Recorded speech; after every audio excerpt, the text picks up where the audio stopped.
Every company had this idea that, hey, I need to adopt cloud. I need to be a cloud company, or, it's part of my IT strategy and digital transformation strategy that I put the word cloud first in it. Now, what we're seeing and what we are supporting from a Buzz perspective is the AI first strategy. So now everybody's thinking, I have to be AI first. So any IT strategy, any kind of digital transformation I'm doing, let's put AI at the top of the list and figure out how to integrate it into everything that we do. Many people out there, they don't really know what is decentralized compute. When they think about AI, they immediately think, right, ChatGPT, OpenAI, those are all kind of like centralized entity. And that has got some very interesting implication on the type of AI that you get, right? That might have lots of bias, you don't know the data it's training on. Explain to us, what is really decentralized compute? Why is it important? If you're just a regular consumer, you might be very open to consuming a ChatGPT. If you go into the corporate world or enterprise world, now that's where you get into a little bit more customization around the data itself.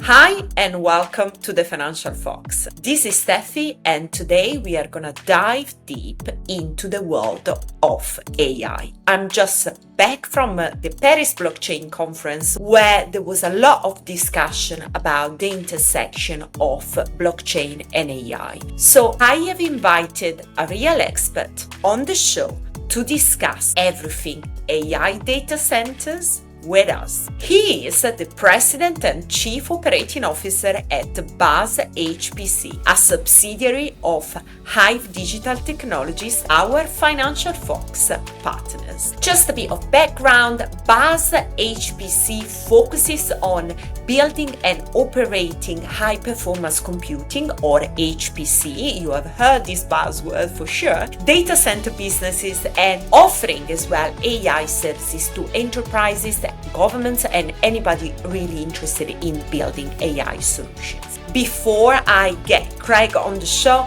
couple of things. If you are watching this interview, take a moment to subscribe to our YouTube channel and follow Financial Fox on social media if you haven't done so already. You will find all the links in the description, and remember that your support is crucial to grow the channel so we can educate more people about crypto. And please remember that all the content on the show is for informational purposes only and not intended as financial advice. Any opinions expressed by me or my guests are ours alone, and you should not act solely on the back of them. As always, do your own research, level up your skills, and be accountable for your own decisions. Before we dive into today's interview, I'd like to introduce you to our partner, Hive Digital Technologies, a publicly listed company building the next generation data center infrastructure with 100% renewable energy. Hive was the first crypto miner to go public and the first one to have an AI strategy. And operations in Canada, Sweden,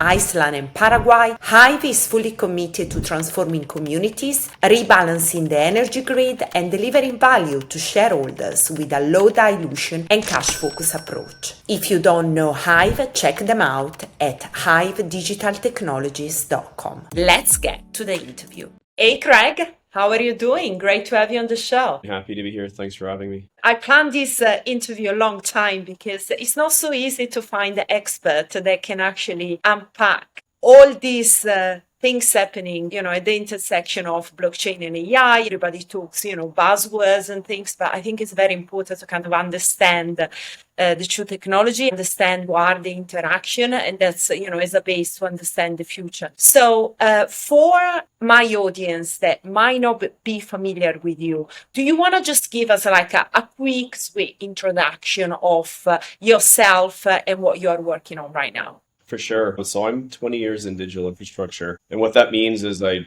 kind of started my career in building telecom and large-scale metro and global networks around the world. So you can think of it as building the internet. And I then got into building data centers midway through my career, and that was with a provider within Canada called COO, where we were in the business of developing tier 3 data centers within our domestic market, which was Canada, and then acquiring and buying, hosting, and co-location data centers across the world. After that, that kind of led me into building public clouds and private clouds. So I probably built half a dozen public clouds, both in the local markets and international markets, and any kind of services around that. Went to Apple for a bit to help them with their hybrid data center strategy and building out, internal cloud platforms for really large big data environments, their developer business units.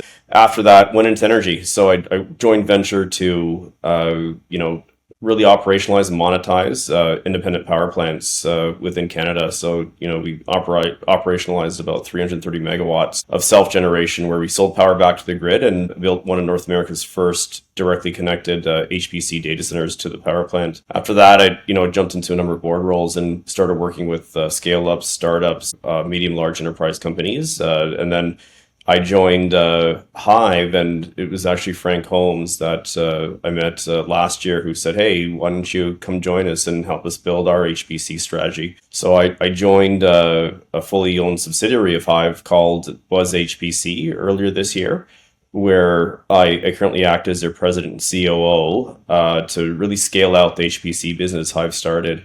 And the HPC business is really an AI purpose-built cloud for those of you that are again in the market, either consuming AI, building AI. It's an infrastructure platform, really built in a sovereign sort of mindset, which means that we operate in Canada and Sweden with 100% renewable energy and, offer things like high performance compute that's custom tuned for AI training or inference or tuning. And the market really, again, has gravitated and started to understand now why the compute infrastructure is so important for this. And we at Buzz really pivoted along the journey for that, both creating consumable clouds that anyone can use by jumping into a Kubernetes or Slurm environment to bare metal environments where we customize them for performance based on the AI workload. Brilliant. That's really a great introduction. And you're just getting right into what I wanted to bring up, which is this concept of decentralized compute, which is very important. And many people out there, they don't really know what is decentralized compute. When they think about AI, they immediately think, right, ChatGPT, OpenAI, those are all kind of like centralized entity. And that has got some very interesting implication on the type of AI that you get, right? That might have lots of bias, you don't know the data is training on. And this concept of decentralized compute, I think is becoming more and more important, especially, if we think about the future. You mentioned about sovereign solution. And so I wanted you to go back to that and just explain to us what is really decentralized compute? Why is it important? For sure. So I'm going to take it from two approaches. One approach, I'll talk about the concept around a data center and where your compute cluster lives and how it sits in your environment. And the next concept I'll walk you through will be just around, the concepts around Web3 and the intersection between AI and Web3. But yeah, from an infrastructure perspective, when you think about decentralized compute, we do it today. So when you need to build AI or, you're consuming AI, you mentioned it, Steffi, you could go to a ChatGPT, and again, that has very specific commercial and consumer use. The data centers behind that are actually quite distributed. Again, the data that it uses is centralized in terms of one entity owns the data. Today, what we see here, depending, if you're coming from a scale up or a startup perspective, or if you're a large enterprise or institution, it really depends on where your data lives. So this is where you get into the concept of sovereign. And sovereign just means, your data in the local or domestic market that you operate in. So if I'm dealing with government or enterprises and they say, hey, I need to have my data within the borders of Canada, well, that means that we're now have to look at, again, a local data center resource and a local operator to host and store that data. AI is built on data. If you're going to run AI or AI project, you're going to use a combination of either private data sources or public data sources. And the difference between the two is I might have proprietary data that I do not want to make available on the public market, or there's public available data, just like you'd get from the internet. And you could use a combination of the two to either train or tune an AI. What we offer from a Buzz perspective is actually, it really supports, again, a decentralized strategy in the sense that if you need what we call a regional data center or regional cloud, we provide that in the local market within Sweden and Canada. And I'm mentioning it from a Buzz perspective because this is where you see a lot of other players coming up in the market where again they have a local touch but sort of a global reach. And that local touch is, again, I have assets within the local market. I understand the regulatory and security compliances in that local market, and I can ensure that the data that I host on my platform stays in that local market. So that's now how you get the sense of distributed, where again data itself is distributed. The compute power to support it is likely adjacent to the data itself. So if I have a data center, I'm going to have both the data in that data center and the compute power. In the case where you're building AI, it'll be GPUs that you need inside that data center too. And that's how I build or transform or even consume AI within a local market. And broadly speaking, you can go into more specific security and high security type scenarios where customers will say, listen, I actually want the data on-prem within my own local facility. I don't want it in a third-party data center. So now you get into hybrid approaches where some of the customer's data may be local to him in his office or his own corporate data center. Some of the data may sit in a GPU cloud like Buzz, or some of the data may sit in public cloud. And then it's up to someone that has the skills or the talent to kind of merge them all and help them work together in unison. So really, there's not, again, a one-size-fits-all sort of model in this, because, again, it really depends, again, who you are in the market. If you're just a regular consumer, you might be very open to consuming a ChatGPT. If you go into the corporate world or enterprise world, now that's where you get into a little bit more customization around the data itself. I'm just going to stop you here because that's super important. I mean, all the brands out there, they now want to get into AI. They want to have an AI agent, right? And they might have proprietary data. Many companies do, many fashion brands do. So that means that best solution for them will be to use some of the solution like Buzz HPC. So they need to use decentralized compute. It's decentralized in the sense that, again, you have the compute and storage in the local market that you operate in. This is the concept around sovereign, but you can access it anywhere. And that's the concept around globally available, but localized to that domestic operator. So let's now talk a little bit about power, because AI is great and we are into this AI revolution world, but we need a lot of energy to kind of get this data center to operate. And that could be not so good for the environment, could be very expensive as well. How can we get around that problem? So that's a great question. And again, I think we see the headlines. We've always saw the headlines coming from different industries. Data center obviously was very front and center when it came to power consumption, and that's before AI. So as data expansion took place, I would say in the last 15 years,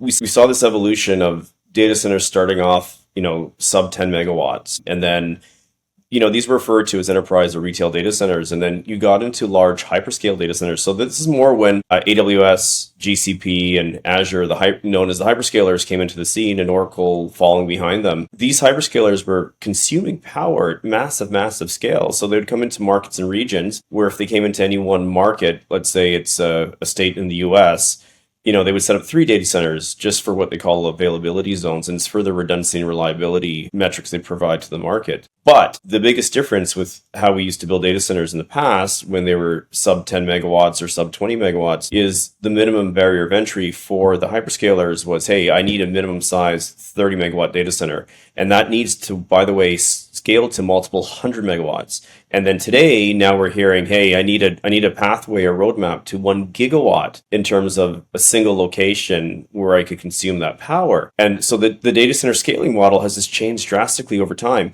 And, again, when you roll back the clock, you think about standard racks, and the rack is just a physical entity within the data center where you install the servers. So think of it as a single cabinet inside the data center, and you install your servers inside this cabinet.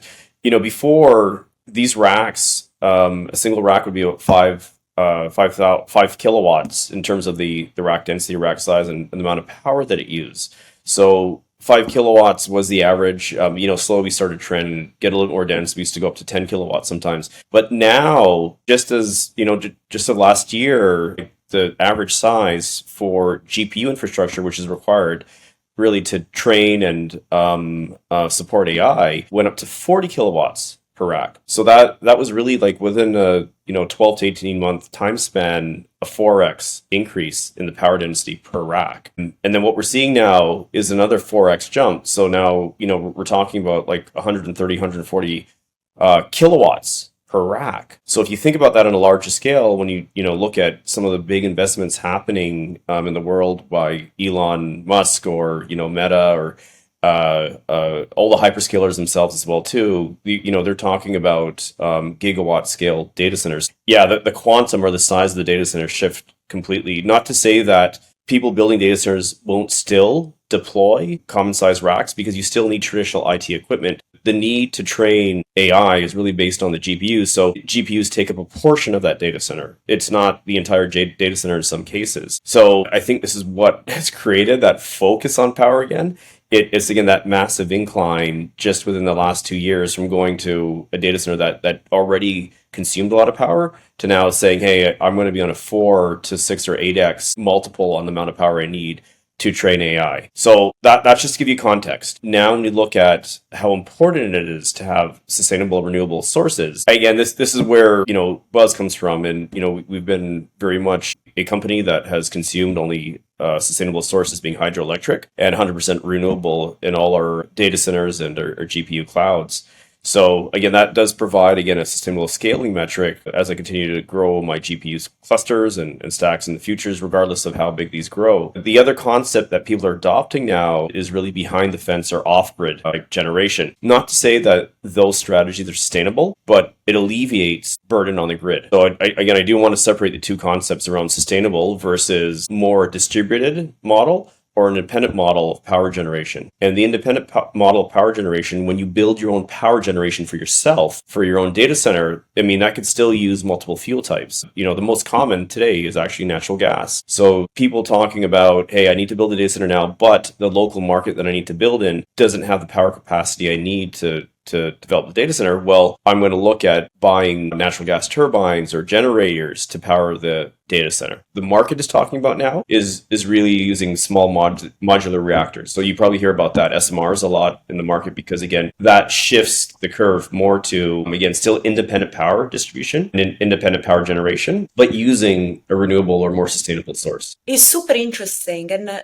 there is also a lot of waste of energy. Can that be used for this purpose? Yeah, it definitely. And I think, Steffi, even you and I have talked about this in terms of different approaches, because again, off-grid, behind the fence energy doesn't mean, I need one fuel type. I can use a hybrid of many fuel types. So while I was talking about natural gas, there's also the concept of green gas. You get into, things like combining that also with solar or wind, but you need storage for those types of approaches. So storage being batteries, right? And batteries economically are hard to acquire, expensive to deploy, and they have a long ROI or payback. But if you use a combination of all, then you do create at least a sustainable approach, so that as battery storage becomes a little cheaper, and at scale, now you could deploy it. Well, I could use a combination of either pulling power off the grid, which is well known today, augmented or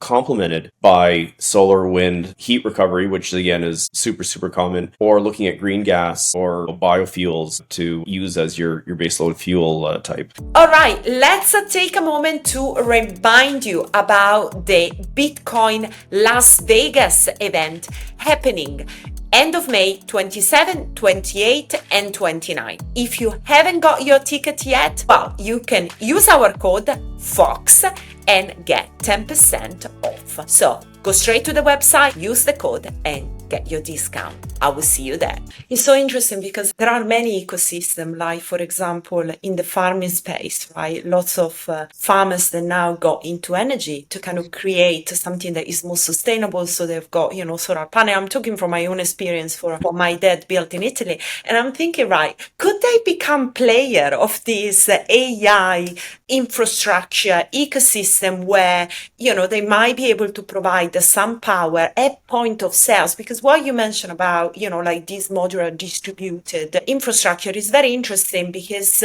like when we have point of sales, right, could you actually create something at point of sales, right? So having something that is more modular, and you can use maybe waste of energy from different kind of sources? Yeah, so the short answer is yes. We actually do it today. So we do two things. One is actually the reuse of the energy in different adjacent businesses, or the consumption of waste energy into the data center. So let me explain the first really quickly. So reusing heat waste means that I'll take heat from the data center, right? Because again, if for every kilowatt of energy that I use in my data center means that I create a kilowatt of heat. Very simple math, right? And then if I take that heat and either can reuse it in the data center or reuse it, let's say in an adjacent business, when I say adjacent business, I mean it can be used for a district heating system, right? I could use that heat and actually heat water, send it to another business, either beside me or within a district plant. And that's the full efficiency or maximizing the use of energy. Now, to consume it, based on what you're saying, Steffi, again, I believe your family business was, creating biofuels. If I could use a biofuel now in my data center, yes, I can use that in combination with other fuel types or energy types. Again, it comes down to a little bit of the economics where if I'm building a really large data center, one energy type may not be able to sustain the data center. So again, combining it together is what makes a lot of sense at scale. For small distributed data centers, again, in the right place. And when you talk about AI inference, it's really around distributing compute where the local markets are. So when I look at training a model, I need tons of data center capacity, because I'm training this large model that requires intensive GPU compute power. Moving over to the inference side, now I could take that model and we'll run inference, which is a little bit more latency sensitive. So I may not want everything centralized in one place, but I want it distributed across different markets, and that in essence can work with different types of inference tasks, which means that maybe I need smaller footprints to do that, and that's where you could get back into the distributed power systems. And in your case, yes, you could use that combination of biofuels, use a combination of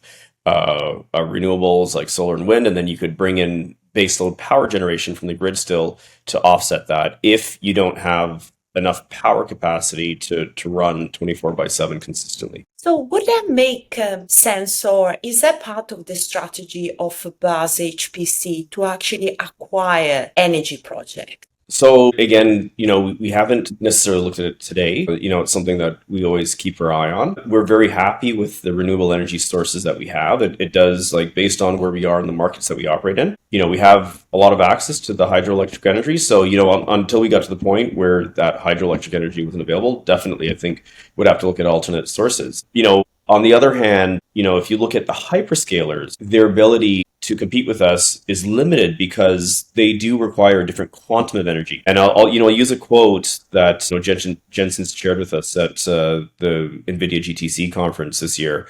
His vision of the future of data centers is not actually even a data center. It's this new concept around an AI factory. And this concept around an AI factory means that, traditional data centers, they were always looked at as IT expense in anyone's budget. So if you were, again, a corporation operating a data center, nobody really liked data centers because, it was really a cost center, right? So it was this thing that I dumped money into all the time to operate my servers for my business. Jensen introduced the data center, a new concept from the data center again as this factory that everyone would love, because the concept around a factory is you produce something, you manufacture something for revenue, right? So you're manufacturing something, now creating a profit center instead of a cost center for this business. So he's saying hey, let's look at the data center in new light. Let's look at it as, AI factory instead. And the thing that this AI factory produces are tokens. Tokens, again, are a unit measure of, the amount of data that goes into AI or comes out of AI. So I want to separate that from, what the audience sometimes recognizes as a crypto token. It has nothing to do with crypto. A token, again, is you could think of it as a credit, actually, for measuring data in and out of an AI. But having said that, when you look at tokens, Jensen's really saying that this is a new monetization strategy of a data center. This is how you convert a data center into a profit center and make money from a data center.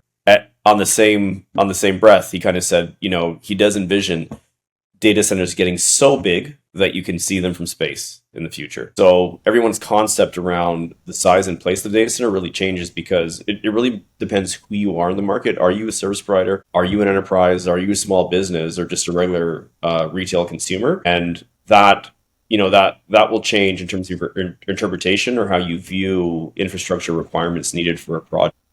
And that has been heavily driven by, the shift to agentic AI. So these are the new reasoning models that we see in the market. And, reasoning models like DeepSeek that everyone heard the news and the waves that came out, again, is something that consumes a lot more tokens than traditional models that we saw, similar to ChatGPT that was really just looking at conversational type AI strategies. And then now with reasoning, the AI is really going through a thought process of talking to itself, challenging itself, coming out with a more precise, logical answer to a question that you ask it. And then you get into multimodal, which again, multimodal AI is really the concept around AI being able to connect and process text, voice, images, and videos all together. So the shift within AI itself is also going to propel and shift the data center philosophies or the data center designs that we used to use in the past. It's super interesting. It's not really straightforward, but it's very complicated as well. Yeah. And I guess scaling a AI data center is quite challenging. If you have to summarize, what are the challenges that you are facing and maybe the industry is facing, what would you say? So I think that industry in a whole has created a new, again, consumption model based on who you are, right? Again, because go back to what I was saying around agents, because, we started with everyone really getting familiar with conversational agents. That provided a level of predictive analysis. And then, you got into multimodal, and then we're still developing pretty heavily on multimodal. And then, there's a concept around cobots. Everybody loves generative AI, and there's so many use cases in generative AI. And now we're seeing really, again, agentic AI, which are, again, the reasoning models I just explained taking over. I gotta mention retrieval augmented generation as well too. So again, you got all these different streams in AI that are happening at the same time, and what that's really doing now is creating this whole world of everybody being able to consume AI for their own use. So the example I like to use here is my 10-year-old daughter. So my 10-year-old daughter, can go to the computer now and build her own AI programs, right? Well, what does that look like? It means that, she could take pictures, text, whatever she wants, upload it to AI and train her own version of AI for, a online application or a game that she wants to create.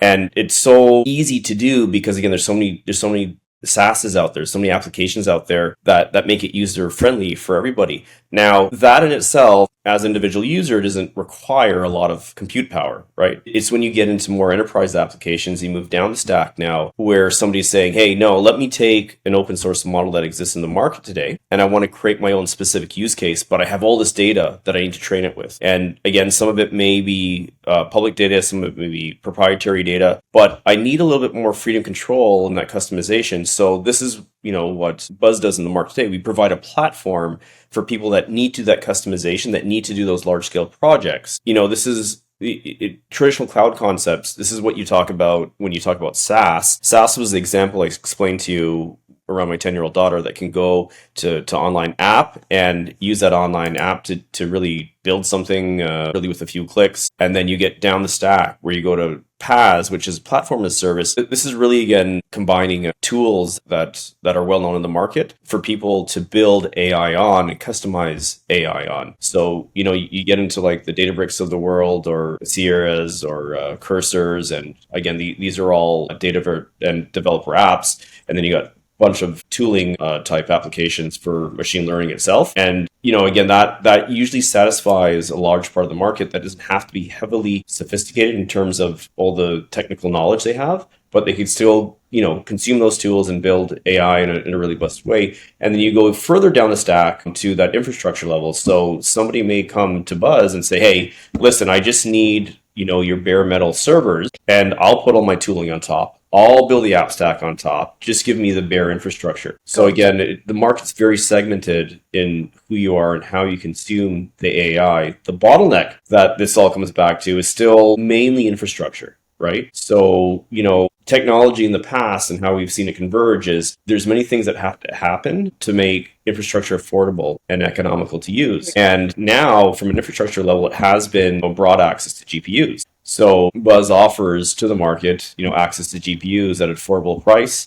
And at the performance you would need, whether, again, you're developing at the top of the stack or you're down at the infrastructure level and creating these custom platforms. The other part too is the evolution of the technologies that intertwine with AI. And I'll use computer vision, because computer vision was really based on something called OCR, which is optical character recognition. And as that evolved, the price per compute evolved too, where the price per compute became more affordable. But the technology that wants to use it could be that computer vision. Well, it became advanced in its own sense. So now we get into real-time AI applications where, again, the best example I could use again is autonomous driving. Autonomous driving is nothing more than the evolution of that optical or that computer vision technology converging with, again, AI that ran on a GPU or advanced compute infrastructure somewhere. So you see that cross-section now of what's happening broadly in the industry across many different layers. And that's just one of many examples where you see the convergence or the evolution of technologies. But again,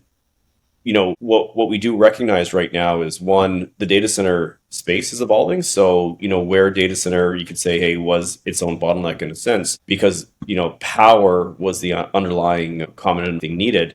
People are solving for that. So we're figuring out how to scale data centers really efficiently, really quickly. Again, to your point earlier, like sustainable green data centers should be the thing that we focus on in the future. Right. And that's why Buzz has taken such a heavily focused mandate on our green GPUs and sustainable energy sources. And then behind that, it's the compute platform itself. And if you look at market leaders like Nvidia, what they do every year is they release a new chip, and that new chip is just more efficient than the chip last year. So how many flops, which again is that unit measure of that mathematical calculation I need to do on the GPU to process the AI, how many of those can I do in a second and with less power to support AI developments or those AI projects? And moving further up, again, now you have the interconnection between all the GPUs. So, from a network connectivity perspective, there's different strategies or technologies that are being developed inside the data center, and that's just server to server communication. And then outside of the data centers, how do I connect multiple clusters together to, use distributed resources or distributed compute to accomplish a task? So software, and we've seen this for many years, like software is just eaten the world and it's taken over the world. And then that was only possible, again, with advancement in all the compute infrastructure and data center infrastructure below it. That's brilliant. I just want to touch another point before we wrap it up, which you mentioned about Nvidia, and they recently, I think they announced a partnership with a blockchain company, Idera Ashgraph. They are looking into integrating blockchain into the AI system, and that comes to kind of like what I wanted to ask about, the intersection of blockchain and AI. We talk about data and how important it is to trust those data, to know the provenance of those data, to know the integrity of the data. How do you see blockchain, or what blockchain can bring to AI, and how you see the future evolving for these two technology? I see it as a very symbiotic relationship, because to your point, we have to ask ourselves, hey, what does blockchain as a technology bring to the market? And it's always been around immutability, transparency, security, and trustlessness, right? So having said that, if you look at AI, the biggest evolution, the biggest wave happening right now has been around AI agents. And you could think of an AI agent as really this autonomous machine that can operate on its own. This is based a lot on a lot of the advancements we've seen in agentic AI, and I explained what that was earlier in terms of the reasoning models, that AI can really operate independently without a lot of human interaction. And think of an AI agent as really a system machine that really improves operational efficiencies and reduces the cognitive burden on a human operator. So what you'll have are all these AI agents out there that are actually talking to each other. So if you look at Web3 and what it was supposed to be, it was really a lot of machine-to-machine communication. Well, that's what AI agents will become in the future. It'll become a lot of machine-to-machine communication, and all these AI agents talking to each other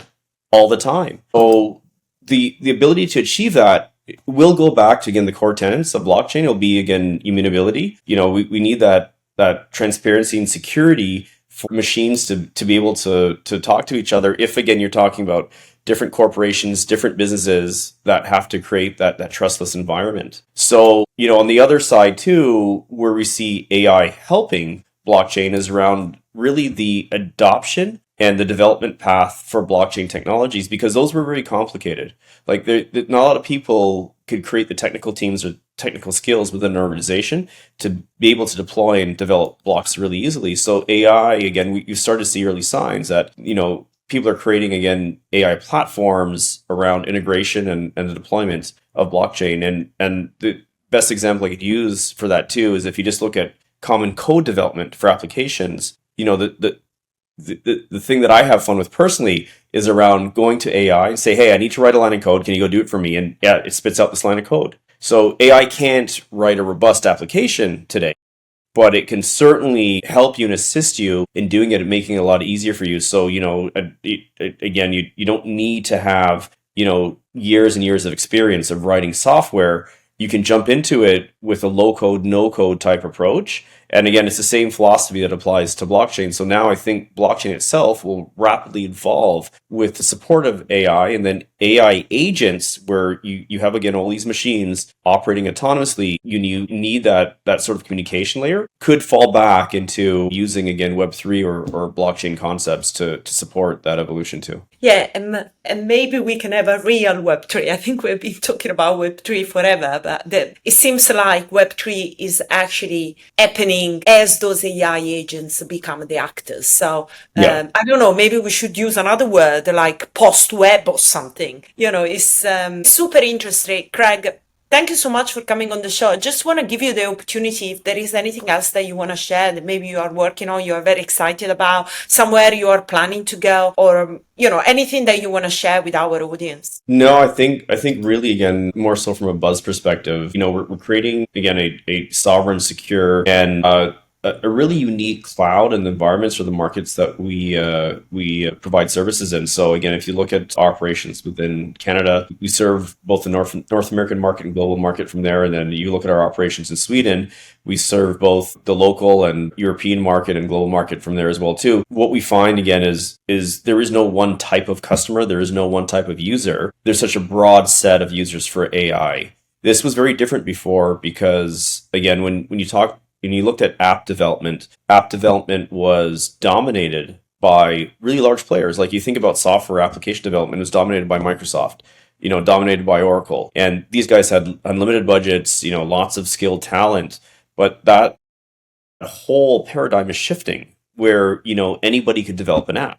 Anyone can build something. And then when it comes to model training, it's heavily dominated by researchers today. But what we're seeing is there's a lot of other people reskilling and retooling and jumping into that market too. So enterprises, maybe they won't go build their own large language model, but they will use an open source language model to tune it for their specific use case. And again, I think from Buzz's perspective, we want to democratize the access to cloud GPU infrastructure, right? And we want to do it in a way where, again, anyone can consume it depending your sophistication level, depending on where you are in the world. And, we'll make it really easy for people, again, to go build AI and evolve AI over time. And that's where we've shifted from a traditional IT concept called cloud first. Every company had this idea that, hey, I need to adopt cloud. I need to be a cloud company, or, it's part of my IT strategy and digital transformation strategy that I put the word cloud first in it. Now what we're seeing and what we are supporting from a Buzz perspective is the AI first strategy. So now everybody's thinking, I have to be AI first. So any IT strategy, any kind of digital transformation I'm doing,